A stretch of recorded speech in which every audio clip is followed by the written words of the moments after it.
আসসালামু আলাইকুম, কি অবস্থা? আশা করি সবাই ভালো আছো। আজকে আমাদের লেকচার বা আলোচনার সর্বশেষ বিষয় মানে লেকচার নাম্বার 12, যেখানে আমরা ধ্বনি পরিবর্তন নাটক উপন্যাস থেকে কীভাবে প্রশ্ন হয় সেটা জানার চেষ্টা করব। ধ্বনি পরিবর্তন জিনিসটা কি সেটা জানার চেষ্টা করি। তবে তোমাদের ব্যাকরণের যত বড় বিষয় আছে, ধ্বনি পরিবর্তন, ধ্বনি ও বর্ণ, তারপরে সন্ধি, নত্যবিধান, সত্যবিধান, প্রকৃতি প্রত্যয়, কারক, এর মধ্যে তোমাদের জন্য সায়েন্সের তোমাদের জন্যে সব থেকে কম ইম্পর্টেন্ট টপিক হচ্ছে ধ্বনি পরিবর্তন। বিগত 2-1 বছর যেহেতু তোমরা ইন্টারমিডিয়েটে এটা পড়ো না, এই কারণে এখান থেকে প্রশ্ন হওয়ার সম্ভাবনা কম। চট্টগ্রাম বিশ্ববিদ্যালয়ে হতে পারে, জাহাঙ্গীরনগর বিশ্ববিদ্যালয়ে নর্মালি হয় না বা গত 2 বছরে দেখি নাই। তবে যদি প্রশ্ন হয় সেজন্য আমরা একটু ধ্বনি পরিবর্তন শিখব। তবে এটা কঠিন বিষয় না, খুবই সহজ। আমরা প্রথমে জানার চেষ্টা করব যে ধ্বনি পরিবর্তন আসলে কি জিনিস। ধ্বনি পরিবর্তন মানে অর্থের পরিবর্তন না, এটা একটু মাথায় রাখতে হবে। ধ্বনি পরিবর্তন মানে কিন্তু অর্থের পরিবর্তন না। ধ্বনি পরিবর্তন মানে আওয়াজ বা ধ্বনির পরিবর্তন। যেরকম স্কুলকে যদি স্কুল বলি, অর্থ কি পরিবর্তন হয়? না। রিক্সাকে যদি রিক্সা বলি, অর্থের পরিবর্তন হয়? না। এখন আমরা জানি যে ধ্বনি পরিবর্তনের কারণ কি। ধ্বনি পরিবর্তনের প্রধান কারণ হচ্ছে আঞ্চলিকতা। এখন নোয়াখালীর পাবলিকরে তুমি যদি জিজ্ঞাসা করো যে ওরা পানিরে কেন হানি বলে, এটার কোনো ব্যাখ্যা নাই। কিন্তু নোয়াখালীরে পানিরে হানি বলে। ভালোকে কেউ বলে ভালো, কেউ বলে বালা, বিভিন্ন রকম বলে। যেরকম ভালো মন্দ জিজ্ঞেস করা এক এক অঞ্চলে এক এক রকম। সিলেটের লোক বলে খিদা খবর, বালানি, এইভাবেই তো কথা বলে। আমাদের এলাকায় বলে তুই কিরাম আছিস, ভালো রইছিস, এইভাবে বলে। তো এই যে আঞ্চলিকতার কারণে শব্দের পরিবর্তন হয়ে যায় উচ্চারণের, এটার কারণে ধ্বনি পরিবর্তন হয়। সহজ উচ্চারণ করার জন্যে বিদ্যা এবং আলয় দুইটা আলাদা শব্দ না বলে বিদ্যালয় বলে ফেলছে। সৎ চরিত্রের অধিকারী না বলে সৎ চরিত্র বলছে। এই যে উচ্চারণ সহজ করার জন্য আমরা কখনো উচ্চারণ ধ্বনি পরিবর্তন করে ফেলি, কখনো দ্রুত উচ্চারণ করার জন্য কেউ জোরে কথা বলে ধ্বনি পরিবর্তন হইতে পারে। মুখে জড়তা থাকার কারণে শব্দের উচ্চারণ পরিবর্তন হতে পারে। তবে মূলত আঞ্চলিকতার জন্য ধ্বনির পরিবর্তন হয়। এগুলো জাস্ট জানা, এগুলো শেখা, এগুলো থেকে নর্মালি প্রশ্ন হয় না। ধ্বনি পরিবর্তন মূলত 4 ভাবে হয়। শব্দে নতুন কোনো ধ্বনি আসতে পারে, যেরকম স্কুলকে যদি স্কুল বলি তাহলে ই ধ্বনির আগমন ঘটেছে। শব্দে থাকা ধ্বনি তাহলে আমরা 4টা ঘটনা দেখব। আসতে পারে, এরপরে চলে যেতে পারে। আজিকে আজ বললে শেষের ইটা চলে গেছে। শব্দে থাকা ধ্বনি স্থান পরিবর্তন করতে পারে, পরস্পর নিজেদের জায়গা পরিবর্তন করে পারে। যেরকম লাফকে যদি ফাল বলি লয়ের জায়গায় ফয়ের জায়গায় ল হয়েছে, জায়গা পরিবর্তন হতে পারে। শব্দে থাকা ধ্বনির রূপ পরিবর্তন হতে পারে, চেহারা পরিবর্তন হতে পারে। যেরকম ধোবা এখানে ছিল ব, পরে হয়েছে প। তাহলে ধ্বনি পরিবর্তনে মূলত 4টা ঘটনা ঘটে। ধ্বনি আসে, ধ্বনি যায়, এরপরে ধ্বনির স্থান পরিবর্তন করে, ধ্বনির রূপ বা চেহারা পরিবর্তন করে। আমরা ধ্বনি পরিবর্তনের ধরন আমরা 2 ধরন দেখব, স্বরধ্বনি আর ব্যঞ্জন ধ্বনি। আমরা জানি ধ্বনি মানে হচ্ছে আওয়াজ, তাহলে এই আওয়াজের পরিবর্তন আমরা জানি ধ্বনি তো 2 প্রকার, স্বরধ্বনি এবং ব্যঞ্জন ধ্বনি। এই জন্য আওয়াজের পরিবর্তন 2 রকম হবে। প্রথমে আমরা যে 4টা ঘটনা ধ্বনি পরিবর্তনের, তার 1 নম্বর ঘটনা ধ্বনি আসে, কোন কোন পরিবর্তনে ধ্বনি আসে সেগুলো একটু দেখার চেষ্টা করি। স্কুলকে যদি স্কুল বলি, স্টেশনকে যদি স্টেশন বলি, স্তাবল স্তাবল স্তাবল, ইংরেজিতে যেটাকে বলে স্টাবল। স্টাবলকে যদি আস্তাবল বলি তাহলে ধ্বনির যে পরিবর্তন হয়েছে সেখানে ধ্বনির আগমন ঘটেছে শব্দের কোথায়? শুরুতে। যেরকম শুনতে হবে কিন্তু প্রথমে আওয়াজের ব্যাপার। স্কুলকে যদি স্কুল বলে, যেরকম আমাদের এলাকা সাতক্ষীরা এলাকা বা যশোর এলাকা মানুষ স্কুলে যায় না, বলে কনে যাচ্ছিস? স্কুলে যাতিস, স্কুল। স্কুলকে এই যে স্কুল বলতেছে, তাহলে এই যে ই ধ্বনির আগমন ঘটেছে, ই এর আওয়াজের আগমন ঘটেছে শব্দের কোথায়? শুরুতে। ধ্বনির পরিবর্তন, ধ্বনির আগমন যদি হয়, আদি মানে হচ্ছে কি? শুরু। স্বরাগম মানে হচ্ছে স্বর প্লাস আগমন। স্বর মানে স্বরধ্বনি, আগমন মানে আসা। স্বরধ্বনি আসবে যদি শব্দের শুরুতে হয় তাহলে সেটাকে বলা হয় আদি স্বরাগম। স্টেশনকে স্টেশন বললে, স্পর্ধাকে যদি আস্পর্ধা বলি, তাহলে ধ্বনির যে আগমন ঘটে শব্দের শুরুতে, এটার নাম হচ্ছে আদি স্বরগম। এরপর আমরা দেখব মধ্য স্বরগম, যার আর এক নাম বিপ্রকর্ষ বা স্বরভক্তি। আওয়াজ শুনতে হবে কিন্তু, শব্দ দেখে না। রত্ন, এই শব্দটার নাম কি?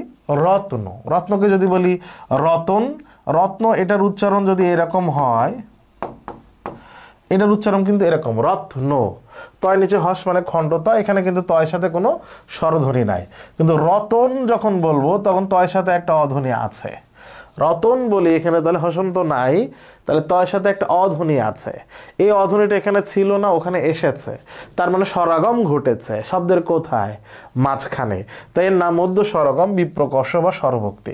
ধর্ম, র এরকম উচ্চারণ, এখানে ধর্ম, রয়ের সাথে কোনো স্বরধ্বনি নাই। ধরম যদি বলি, এখানে রয়ের সাথে অ আছে, আগমন ঘটেছে শব্দের মাঝখানে। গ্রামকে যদি গেরাম বলি, গ্রাম, এখানে ছিল কি কি? গ, র, এরপরে আ, এভাবেই কিন্তু ছিল। এখানে কি হয়েছে? গ, এ, র, এরপরে আ। এখন অনেকে তোমরা দেখে হয়তো মনে করছো যে এখানে যে এ ধ্বনিটা আছে, এ তো শুরুতে, বা কার কোনো ব্যঞ্জনের সাথে যুক্ত হয়, কার ব্যঞ্জনের সাথে তো যুক্ত হবে, কিন্তু কার এর উচ্চারণ ওই ব্যঞ্জনের পরে হয়। দেখো আমি যদি লিখি কার, তাহলে ক এর পরে আ কার আছে, তাহলে এখানে ক আর আ। কিন্তু আমি যদি লিখি কের, দেখে মনে হচ্ছে এ কার তো আগে, কিন্তু এর উচ্চারণটা কখন হচ্ছে? ক এর পরে, ক যুক্ত এ।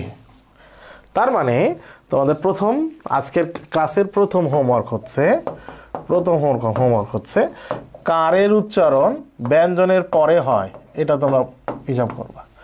যখন কোনো ব্যঞ্জনের সাথে কার যুক্ত হয়, ওই কারের উচ্চারণ মানে স্বরধ্বনির উচ্চারণটা ওই ব্যঞ্জনের পরে হয়। ঠিক এই একইভাবে গয়ের সাথে যে এটা আছে, এটা আসলে গয়ের পরে আছে। পরে আছে মানে কি? মাঝখানে আছে, মাঝখানে স্বরধ্বনির আগমন ঘটেছে, তাই নাম মধ্য স্বরগম।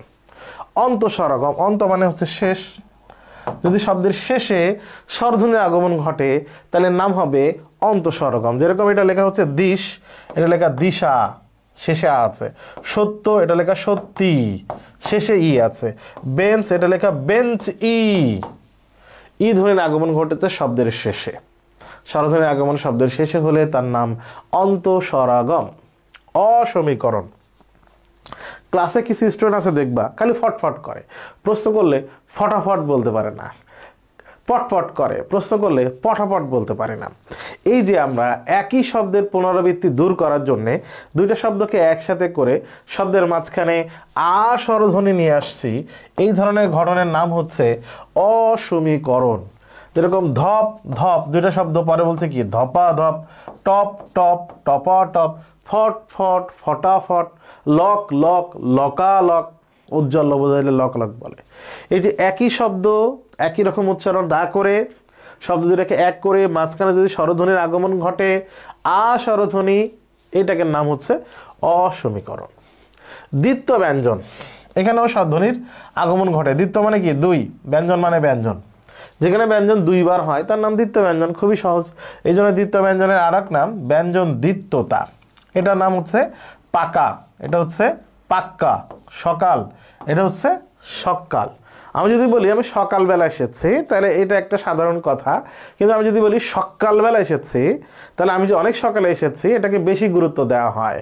শব্দে এরকম বেশি গুরুত্ব দেওয়ার জন্যে যদি কোনো ব্যঞ্জন দুইবার প্রয়োগ হয়, তাহলে সেটার নাম হচ্ছে দ্বিত্ব ব্যঞ্জন। তোমরা নামাজে যারা যাও মসজিদে, দেখবে নামাজের পরে মাগরিব বা অন্য নামাজের পরে ইনশাল্লাহ ভাই নামাজ বাদ ইমান আমলের কথা হবে, আমরা সবাই বসি, বহুত ফায়দা হবে।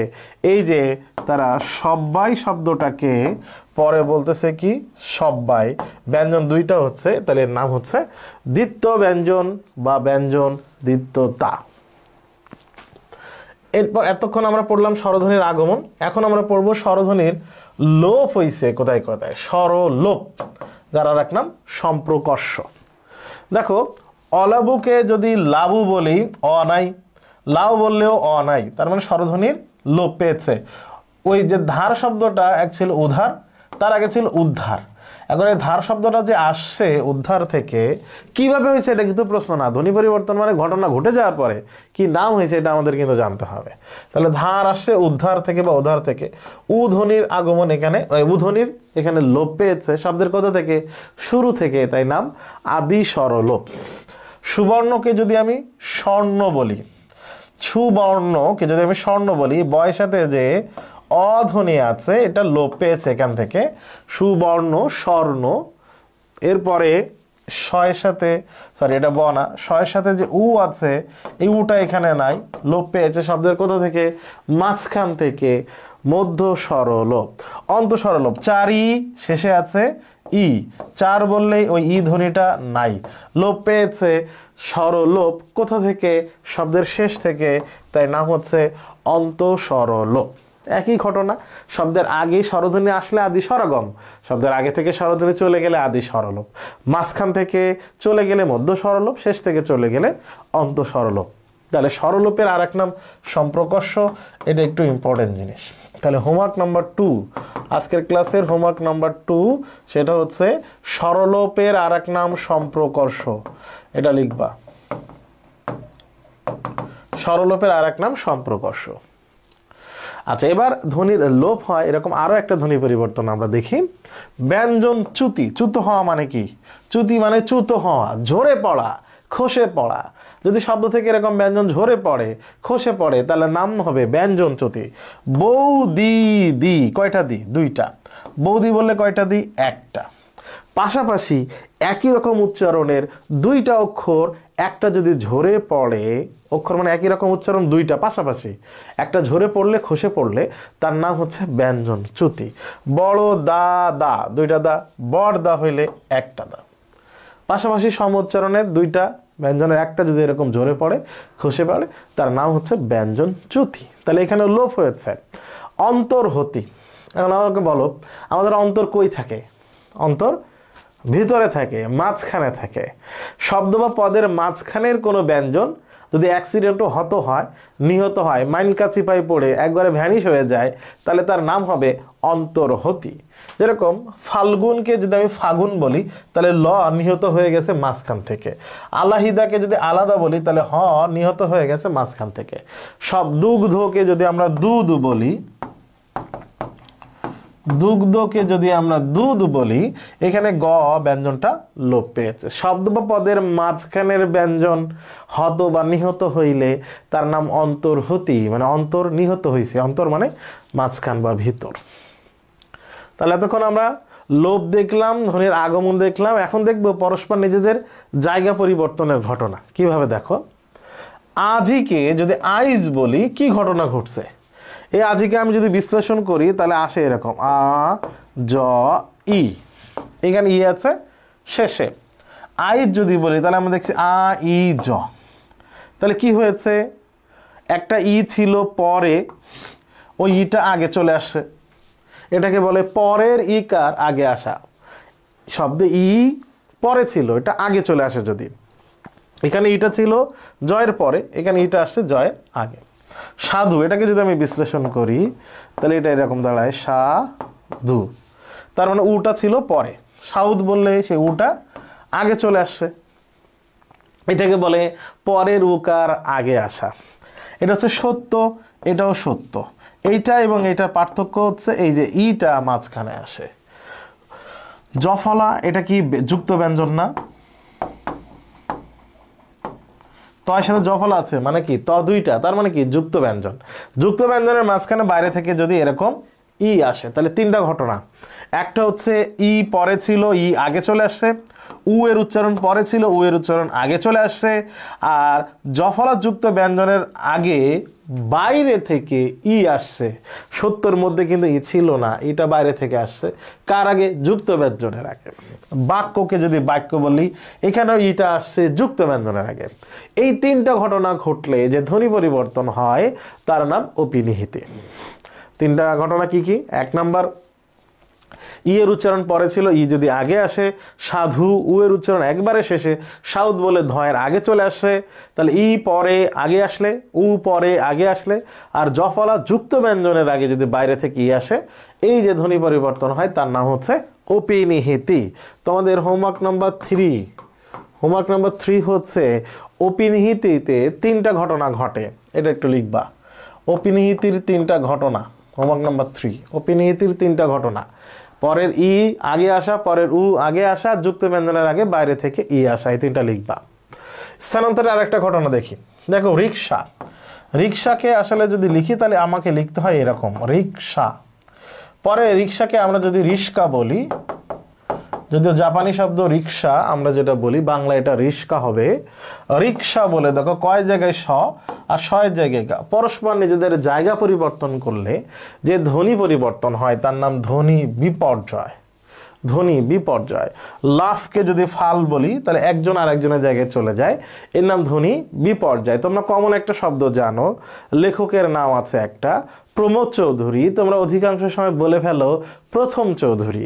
এই যে প্রমোদ চৌধুরীকে আমি পরে বললাম প্রথম চৌধুরী, ময়ের জায়গায় থ, থয়ের জায়গায় ম, এরকম হলে তার নাম ধ্বনি বিপর্যয়। তাহলে আমরা ধ্বনি আসা, ধ্বনি যাওয়া এবং ধ্বনির পরিবর্তন দেখেছি, ধ্বনির স্থান পরিবর্তন দেখেছি। এখন আমরা দেখব ধ্বনির চেহারা পরিবর্তন হয়। প্রথমে আমরা পড়ব স্বরসঙ্গতিতে ধ্বনির চেহারা পরিবর্তন হয়। স্বরসঙ্গতি চেনার উপায় মনে রাখবা, কারের পরিবর্তন হয়, এটা খুব ইম্পর্টেন্ট মনে রাখবা। স্বরসঙ্গতি মানেই হচ্ছে কারের পরিবর্তন। এখন কার মানে কি? কার মানে আমরা জানি স্বরধ্বনির সংক্ষিপ্ত রূপ। স্বরধ্বনির সংক্ষিপ্ত রূপ আকার, ইকার, উকার, এগুলোকে তো কার বলে। এই কারের পরিবর্তন হইলেই সে ধ্বনি পরিবর্তনের নাম স্বরসঙ্গতি। মূলা হয়েছে কি মূল, এখানে ছিল আকার, এখানে হয়েছে ওকার। দেশি এখানে এসে তো একার, দিশি ওইটা হয়ে গেছে ইকার। বিলাতি এখানে মাঝখানে আকার ছিল, হয়েছে কি বিলিতি, মাঝখানে ইকার হয়ে গেছে। মোজা ওকার ছিল, আকার ছিল, মুজো উকার আর এখানে আকার। তাহলে শুধু চেহারা দেখব, অন্য কোনো জায়গায় কোনো পরিবর্তন হয় না, শুধু কারের পরিবর্তন হয়ে গেছে। কার পরিবর্তন হলে যে ধ্বনি পরিবর্তন হয় তার নাম হচ্ছে স্বরসঙ্গতি। পরিবর্তনের আরও একটা জিনিস দেখি আমরা, সমীভবন। সমীভবন মনে রাখতে হবে, সমীভবন মানে হচ্ছে সমতা লাভ করা। সমীভবন সমান হওয়া, দুইটা ভিন্ন ব্যঞ্জন সমান হয়ে গেলে তার নাম সমীভবন। দেখো পদ্ম, এখানে দ এবং ম দুইটা ভিন্ন ব্যঞ্জন, এখানে হয়ে গেছে কি পদ্ম, দুইটাই দ। তৎ জন্য, ত আর জ দুইটা ভিন্ন ব্যঞ্জন পাশাপাশি এসছে, হয়ে গেছে কি তৎজন্য, দুইটা জ হয়ে গেছে। সত্য এখানে ত ত ছিল, এটা পরে হয়েছে সচ্চ, দুইটাই পরিবর্তন হয়ে গেছে। তাইলে দুইটা ভিন্ন ব্যঞ্জন সমান লাভ করলে, ভিন্ন ছিল সমান হয়ে গেলে তার নাম হচ্ছে সমীভবন। আর এর উল্টা সমীভবনের বিপরীত হচ্ছে,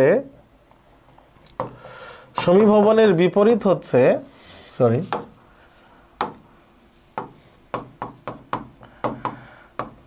সমীভবনের বিপরীত ধ্বনি পরিবর্তন হচ্ছে বিসমীভবন।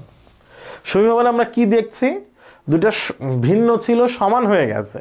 আর বিষমীভবনে আমরা দেখব দুইটা সমান ছিল ভিন্ন হয়ে গেছে। কিভাবে? শরীরে দুইটা র, শরীর একটা র আছে আর একটা র ল হয়ে গেছে। লালে দুইটা ল, লালে একটা ল আছে আর একটা ন হয়ে গেছে। তাহলে দুইটা ভিন্ন ছিল সমান হইলে নাম সমীভবন, আর দুইটা সমান ছিল ভিন্ন হয়ে গেলে তার নাম বিসমীভবন, তার উল্টা। আচ্ছা, পরিবর্তনের আরেকটা জিনিস দেখো, ব্যঞ্জন বিকৃতি। বিকৃত হওয়া মানে কি? ধরো আমার মুখে অ্যাসিড মারা হইলো, তাহলে আমার মুখটা বিকৃত হবে। আমার মুখ বিকৃত হবে মানে আমার মুখ পায়ের জায়গায় যাবে না, আমার মুখ মুখের জায়গায় থাকবে, কিন্তু চেহারাটা একটু বিকৃত হয়ে যাবে। এরকম ব্যঞ্জন তার নিজের পরিবারের মধ্যে থেকে যদি উচ্চারণ এরকম বিকৃত হয়, তাহলে যে ধ্বনি পরিবর্তন হয় তার নাম ব্যঞ্জন বিকৃতি। চেহারা পরিবর্তন হবে ফ্যামিলির মধ্যে থেকে। কিভাবে? দেখো, ধোপা পরে হয়েছে কি ধোবা। এখন আমাকে বলো প ফ ব, প এবং ব কি একই বর্গীয় বর্ণ না? একই বর্গীয় বর্ণ। তাহলে প ব হয়ে যাওয়া মানে একই বর্গীয় বর্ণ একই ফ্যামিলির বর্ণের যদি উচ্চারণ পরিবর্তন হয় বিকৃত হয় তার নাম ব্যঞ্জন বিকৃতি। উপাদান এখানে দ ছিল, উপাধান বললে দয় জায়গায় ধ, দ এবং ধ তো একই বর্গীয় বর্ণ, একই বর্গীয় বর্ণের বিকৃতি হলে ব্যঞ্জন বিকৃতি। কপাটকে যদি আমি কবাট বলি পয় জায়গায় ব হয়েছে, একই বর্গীয় ব্যঞ্জনের বিকৃত উচ্চারণের নাম ব্যঞ্জন বিকৃতি। আমরা এখন আরেকটা জিনিস দেখি, অভিশ্রুতি।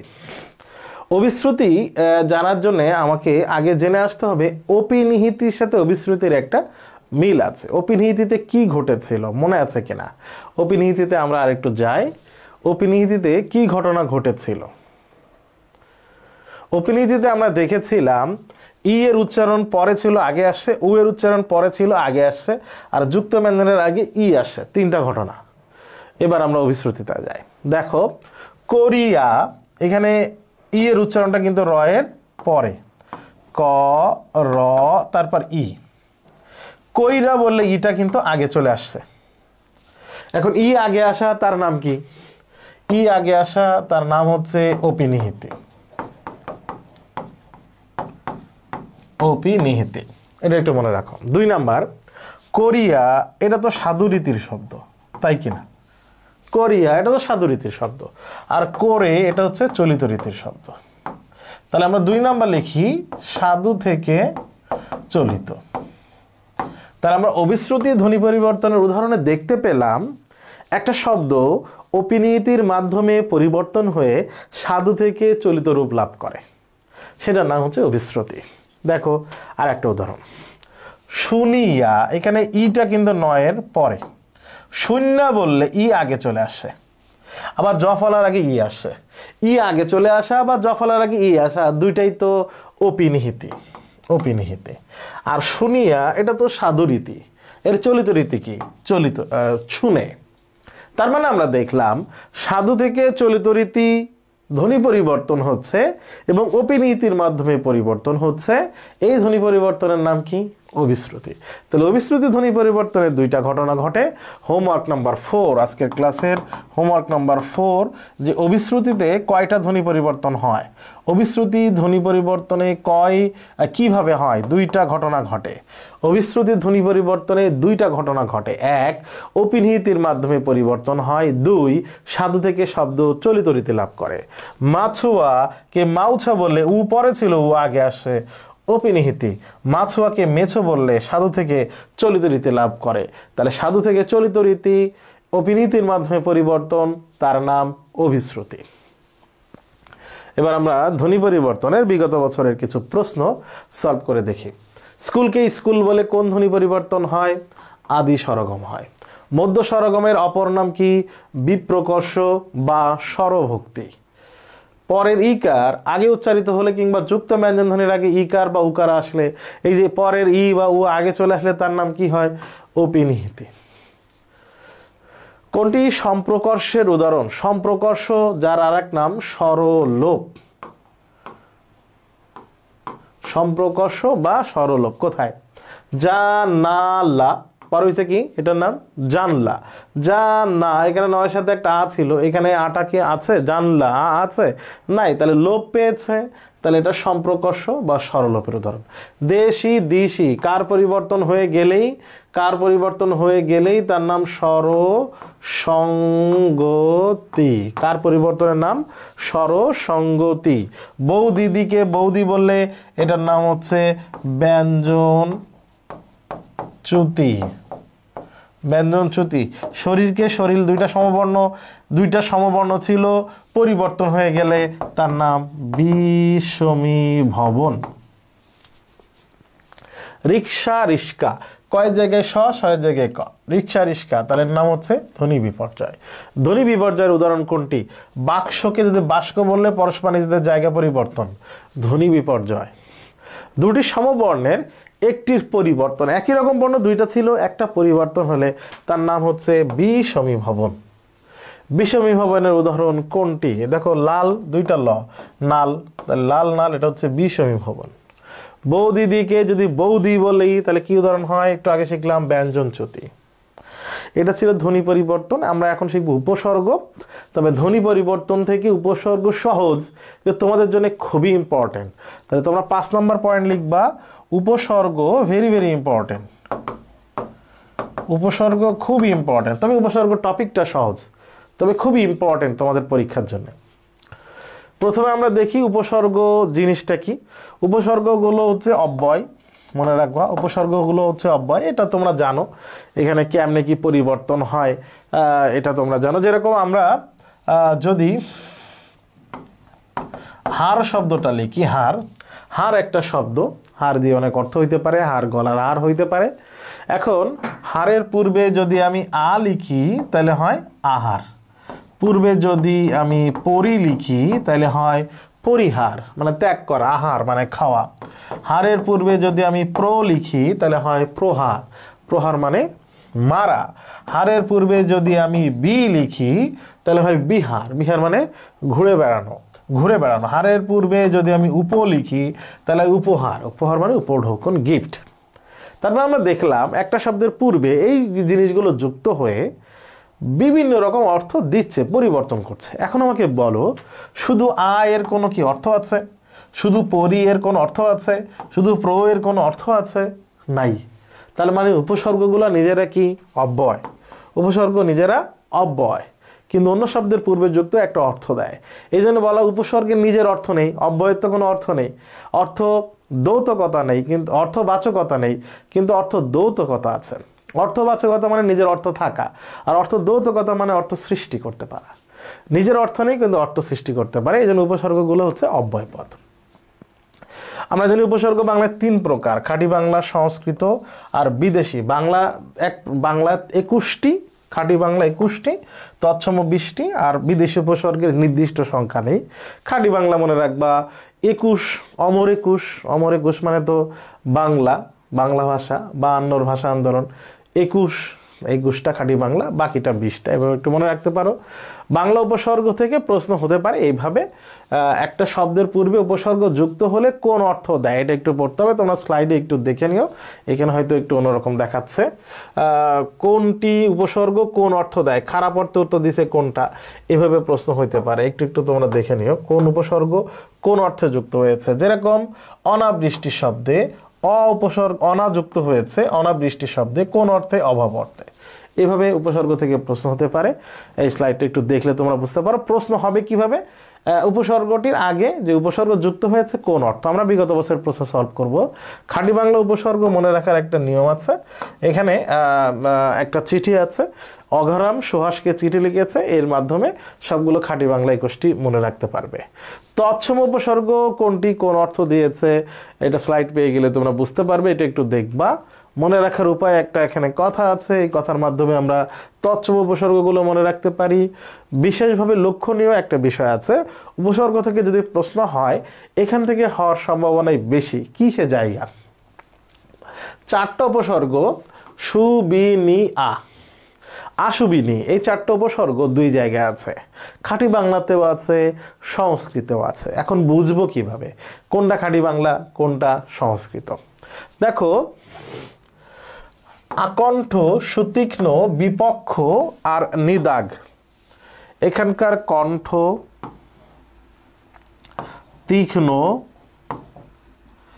পক্ষ আর দাগ। কণ্ঠ, তীক্ষ্ণ, পক্ষ আর দাগ, এই 4টা শব্দই সংস্কৃত। এই জন্য এর পূর্বে যে আকণ্ঠ, সুতীক্ষ্ণ, বিপক্ষ, নিদাগ যুক্ত হয়েছে, এখানকার আশুবিনি হচ্ছে সংস্কৃত উপসর্গ। আর সুনজরের নজর, বিনামা, নীলাজের লাজ আর আকাশের কাশ, এখানকার আশুবিনি হচ্ছে খাঁটি বাংলা। তাহলে একই আশুবিনি, কোনো জায়গায় খাঁটি বাংলা, কোনো জায়গায় সংস্কৃত। কিভাবে? যদি আশুবিনি সংস্কৃত শব্দের পূর্বে যুক্ত হয় সংস্কৃত উপসর্গ, বাংলা শব্দের, খাঁটি বাংলা শব্দের পূর্বে যুক্ত হলে খাঁটি বাংলা উপসর্গ। এখন কিভাবে বুঝবো কোনটা সংস্কৃত কোনটা বাংলা? তোমাদের শুধু 2 জায়গায়, খাঁটি বাংলা এবং সংস্কৃত উপসর্গের 2 জায়গার আশুবিনির যতগুলো উদাহরণ আছে, এই উদাহরণগুলো একটু তোমরা শুধু প্র্যাকটিস করবা তোমাদের বইয়ে, 9-10 ব্যাকরণ বইয়ে যেটা আছে। আমরা এখন উপসর্গ থেকে কিভাবে প্রশ্ন হয় সেটা একটু দেখি। নিচের কোন শব্দগুচ্ছ খাঁটি বাংলা উপসর্গজাত? বিভূই, বিপদ, বিশুদ্ধ, সুখবর, সুনাম, নীলাজ। আমরা দেখছি এখানকার সবগুলো হচ্ছে খাঁটি বাংলা উপসর্গ। আরবি উপসর্গ, এইখানে এই বাক্যটা মনে রাখলে আরবি উপসর্গগুলো মনে থাকবে, এটা একটু তোমরা একটু দেখে নিবা। আর ফার্সি উপসর্গের কিছু উদাহরণ আছে, ফার্সি উপসর্গের এই নামটা পড়লে সবগুলো ফার্সি উপসর্গ মনে রাখতে পারবা। ইংরেজি উপসর্গ আছে কিছু, হিন্দি হর, হর রোজ, হর হামিনা, হর হামেশা প্রত্যেক অর্থে ব্যবহৃত হয়। এই হর কোনো জায়গায় হিন্দি, কোনো জায়গায় উর্দু, উর্দু বা হিন্দি দুইটা যে কোনো হতে পারে। উর্দু বা হিন্দি উপসর্গ হচ্ছে হর। উপসর্গ থেকে বিগত বছরের প্রশ্ন, অভাব অর্থে ব্যবহৃত হয়েছে কোন উপসর্গ? আলনি শব্দের আ, লবণের অভাব। কোন উপসর্গটি ভিন্নার্থে যুক্ত হয়েছে? এটা খুব ইম্পর্টেন্ট। উপনেতার উপ, উপভোগের উপ, উপগ্রহের উপ, উপসাগরের উপ। সাগর, গ্রহ আর নেতার আগে উপযুক্ত হয়ে উপগ্রহ, উপসাগর আর উপনেতা এটা ক্ষুদ্র বা সামান্য বা ছোট অর্থে ব্যবহৃত হয়েছে, কিন্তু উপভোগের উপ তো ভোগ ছোট না, তাহলে উত্তর হবে উপভোগ। কোনটি উপসর্গ? অতি, থেকে, চেয়ে, দ্বারা। আমরা থেকে, চেয়ে, দ্বারা এগুলো উপসর্গ জানি না, আমরা জানি অতি একটা উপসর্গ। বিদেশি উপসর্গযুক্ত শব্দ নয় কোনটি? ব কলমের ব, হর রোজের হর, গড় হাজিরের গড়, এই সবগুলো বিদেশি উপসর্গ। কিন্তু নিম তিতার নিম কি বিদেশি উপসর্গ? মনে হইতে পারে নিমও তো একটা উপসর্গ আছে, কিন্তু নিম তিতা মানে কি? নিম শব্দ যুক্ত হলে কি অর্থ দেয়? আমি যদি লিখি নিম রাজি, তার মানে কি? প্রায় রাজি, প্রায় রাজি, তার মানে কেন নিম একটা অর্থ দিচ্ছে, প্রায় বা অন্য অর্থ দিচ্ছে, রাজির একটা অর্থ পরিবর্তন করছে। কিন্তু নিম তিতা মানে হচ্ছে প্রায় তিতা না, নিম তিতা মানে হচ্ছে নিমের মতো তিতা। এখানে নিম ফার্সি শব্দ না, এখানে নিমটা হচ্ছে উপসর্গ না। বিজ্ঞান শব্দের বি উপসর্গ কি অর্থে ব্যবহৃত হয়েছে? বিশেষ অর্থে। সমবিহার শব্দটিতে কয়টি উপসর্গ আছে? এরকম কিছু শব্দ আছে যেখানে একাধিক উপসর্গ আছে। সমবিহারকে ভাঙলে হয় সম যুক্ত অভি যুক্ত বি যুক্ত আহার। সম যুক্ত অভি যুক্ত বি যুক্ত আহার, হারের পূর্বে আ, বি, অভি আর সম। তাহলে এখানে উপসর্গ আছে চারটা। আমরা আরো দু একটা দেখি এরকম। ধরো যদি আমি লিখি সুস্বাগত, সুস্বাগত শব্দে উপসর্গ আছে কয়টা? দেখো, প্রথমে আছে সু, স্বাগতকে ভাঙলে হয় সু যুক্ত আগত, তাহলে সু, সু আর আ, তিনটা উপসর্গ পাইলাম। এরকম আমি আর দেখি, যদি আমি সুবিন্যস্ত শব্দ দেখি, সুবিন্যস্ত শব্দ উপসর্গ আছে কয়টি? সু, বিন্যস্তর বি, ন্যস্তকে ভাঙলে হয় নি যুক্ত অস্ত, তাহলে এখানে আছে তিনটা, সুবিনি। এরকম একাধিক উপসর্গযুক্ত শব্দ আমরা একটু পড়ে রাখতে পারি। উপসর্গ শব্দটি সন্ধিজাত, প্রত্যয়জাত, উপসর্গজাত। উপসর্গ শব্দের পূর্বে উপযুক্ত হয়েছে, স্বর্গের আগে উপযুক্ত হয়েছে, তাহলে এটা উপসর্গজাত। উপরিউক্ত শব্দ নিচের কোনটি? এর ভিতরে উপসর্গ আছে কোনটা? মনতোষের মনত উপসর্গ না। সন্তোষকে ভাঙলে হয় সম আর তোষ, এটা উপসর্গ হইতে পারে। আশুতোষের, আশুতোষের আশু, এখন ভাবতে পারো আশুতোষের আ বাদ দিলে সুতোষ, সুতোষ কোনো শব্দ না, তাহলে এটা হইতেছে না। প্রিয়তোষের প্রিয় কোনো উপসর্গ নেই, তাহলে সন্তোষের সম উপসর্গজাত শব্দ। অবমূল্যায়ন ও অবদান শব্দ দুটিতে অবউপসর্গ সম্পর্কে কোন মন্তব্যটি ঠিক আছে? অবমূল্যায়ন মানে কি? কাউকে বাজেভাবে মূল্যায়ন করা, এটা নেগেটিভ সেন্স দেয়। আর অবদান এটা পজিটিভ জিনিস। শব্দ দুটিতে উপসর্গ মোটামুটি একই অর্থে, তাই এটা নেগেটিভ, এটা পজিটিভ, এটা হচ্ছে না। শব্দ দুটিতে উপসর্গ একই অর্থে ব্যবহৃত হয়েছে না। দুটি শব্দ উপসর্গের অর্থ দুই রকম। দুটি শব্দের উপসর্গের অর্থ আপাত বিচারে ভিন্ন হলে আসলে এক না, এটা হবে কি করে? ভিন্ন রকম। অবমূল্যায়ন মানে মূল্যায়নের বিপরীত, আর অবদান তো পজিটিভ, তাহলে দুটো শব্দের উপসর্গ দুই রকম। এই চারটার মধ্যে কোনটি ইতিবাচক শব্দ? অত্যাচারের অত্যাচার, এটা তো নেতিবাচক। অবিচার, এটাও নেতিবাচক। অনাচার, এটাও নেতিবাচক। অক্ষয়, যা ক্ষয় হয় না, তার মানে এটা ইতিবাচক শব্দ। অবিচার, অত্যাচার, অনাচার, এর সবগুলো হচ্ছে নেতিবাচক। অক্ষয় এটা হচ্ছে ইতিবাচক শব্দ। আমরা উপসর্গ দেখলাম, ধ্বনি পরিবর্তন দেখলাম। আমরা এখন লাল সালু উপন্যাস। তোমরা কেউ কেউ প্রশ্ন করছো যে স্যার উপন্যাস বা ভাইয়া উপন্যাস আর নাটক কি পুরাটা পড়তে হবে? উত্তর হচ্ছে হ্যাঁ, উপন্যাস এবং নাটক পুরাটা রিডিং পড়তে হবে। তোমরা ইন্টারমিডিয়েটে উপন্যাস এবং নাটক থেকে যে এমসিকিউর জন্য যেভাবে পড়েছো ওই এমসিকিউগুলো পড়বা। দেখো উপন্যাস আর নাটক হ্যাঁ অনেক বড় মনে হতে পারে যে অল্প সময়ে পড়তে হবে। দেখো বেশি না, তোমরা 10 ঘন্টা যদি সময় দাও, সামনে যতগুলো দিন আছে, বেশ অনেক দিন তো আছে, এর মধ্যে অল্প অল্প করে ভাগ করে 10 ঘন্টা reading line by line MCQ দাগিয়ে দাগিয়ে পড়বা, তাহলে দেখবে উপন্যাস নাটক শেষ হবে। 10 ঘন্টাও লাগবে না উপন্যাস নাটক একটা না শেষ করতে, একটা না প্রতিদিন 1 ঘন্টা সময় দিলা উপন্যাস আর নাটকের রিডিং পড়া। নাটক আর উপন্যাস থেকে রিডিং পড়তে হবে, কোন জায়গাগুলো পড়তে হবে এটা একটু দেখে নাও। প্রথমে দেখি লাল সালু। লাল সালু উপন্যাসের ভূমিকা সমাজ বাস্তবতা থেকে। তোমাদের বইয়ের উপন্যাসের আগে অনেক কিছু লেখা আছে, ওইখানে যে জায়গায় সমাজ বাস্তবতা থেকে শুরু হয়েছে ওই জায়গা থেকে তোমরা রিডিং পড়বা। ওখান থেকে কিন্তু প্রশ্ন হয়, শুনে নেও, ওখান থেকে কিন্তু প্রশ্ন হয়। সমাজ বাস্তবতা মানে উপন্যাসের বাইরে ভূমিকা অংশ থেকে প্রশ্ন হয়, সব পড়তে হবে না, ভূমিকা অংশের সমাজ বাস্তবতা থেকে শুরু করবা। এরপরে ওখানে চরিত্র বিশ্লেষণ আছে, চরিত্র বিশ্লেষণগুলো ভালো করে পড়বা। কোন চরিত্র কেমন লেখা আছে সেটা খুব ভালো করে পড়বা। মানে ভূমিকা অংশের সমাজ বাস্তবতা থেকে শুরু করে উপন্যাস শুরু হওয়ার আগ পর্যন্ত খুবই ভালো করে পড়বা, এটা খুবই ইম্পর্টেন্ট। এরপরে সময় পেলে লাল সালু উপন্যাসের মুভি আছে, মুভিটা একটু দেখে ফেলতে পারো।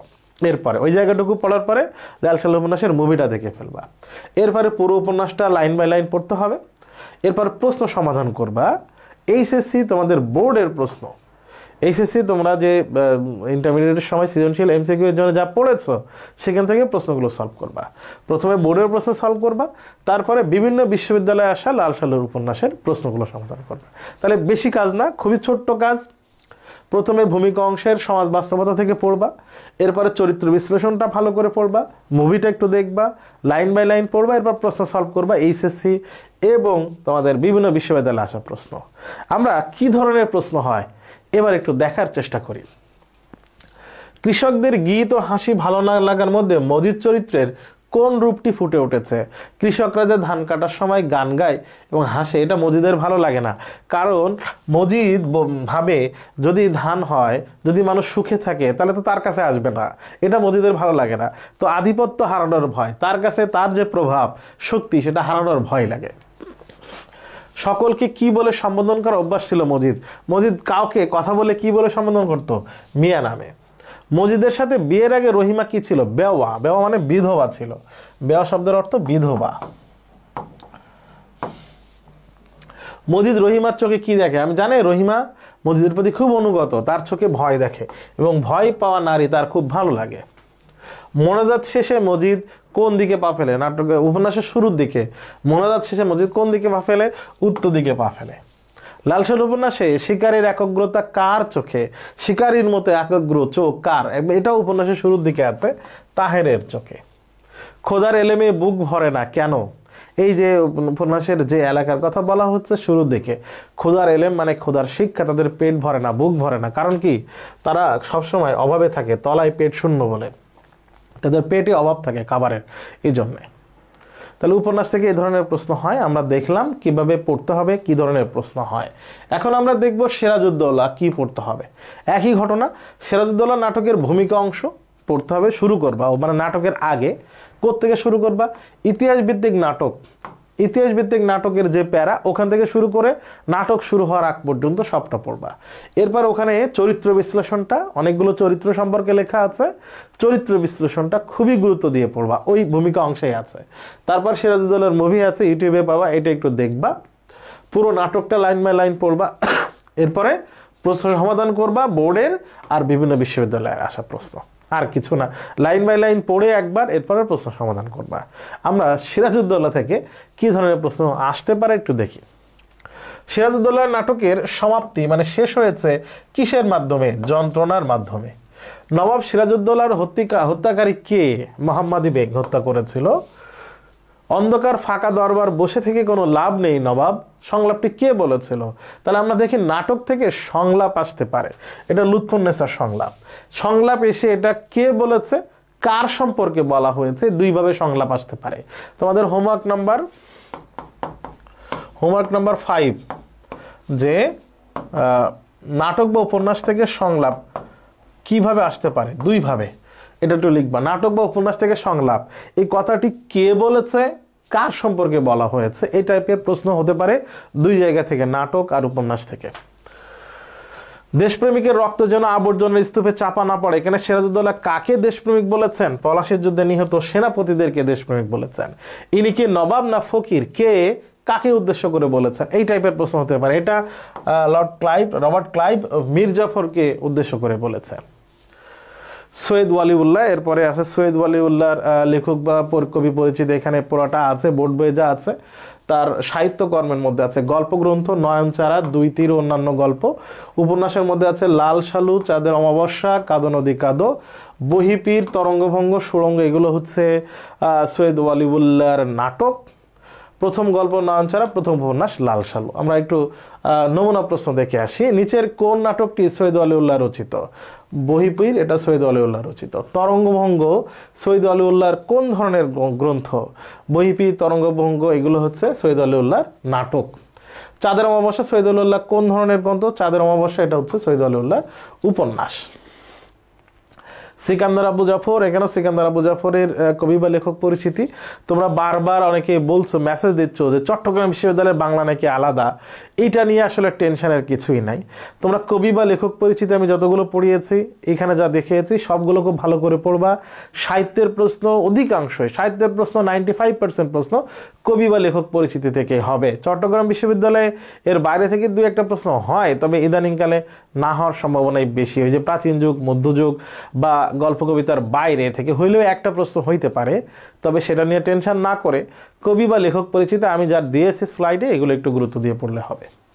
এখানে সিকান্দার আবু জাফরের লেখক বা কবি পরিচিতি আছে ওনার কবিতার নাম প্রসন্ন প্রহর বৈরী বৃষ্টিতে তিমিরান্ত কবিতা বৃষ্টি কলগ্ন এগুলো হচ্ছে তার কবিতা মাকড়সা শকুন্ত উপাখ্যান সিরাজউদ্দৌলা মহাকবি আলাওল এগুলোর নাটক মাটি আর অশ্রু জয়ের পথে পূরবী নবী কাহিনী এগুলো তার বিখ্যাত উপন্যাস বিখ্যাত গান আছে এখানে আমাদের সংগ্রাম চলবে জনতা সংগ্রাম চলবে বাংলা ছাড়ো এটা হচ্ছে সিকান্দার আবু জাফরের বিখ্যাত গান সিকান্দার আবু জাফর কোন সাহিত্য পত্রিকার সম্পাদক ছিলেন সিকান্দার আবু জাফর সমকাল পত্রিকার সম্পাদক ছিলেন শকুন্ত উপাখ্যান গ্রন্থটির রচয়িতাকে একটু আগে আমরা দেখেছি সিকান্দার আবু জাফর এই ছিল লেকচার নাম্বার 12 তোমাদের সামনে লেকচার অনুযায়ী যে লেকচারগুলো ছিল 12টা সেটা শেষ হয়ে গেছে এরপরে রিটেন এবং একটা অনশর্ট এমসিকিউ এবং হচ্ছে একটা সলভ ক্লাস তোমরা পাবে তো সামনের দিনগুলো ভালো কাটুক তোমাদের প্রস্তুতি ভালো হোক ভালোভাবেই তোমরা ভর্তি পরীক্ষার বাংলার দাগিয়ে সফল হও সবার প্রতি শুভকামনা আসসালামু আলাইকুম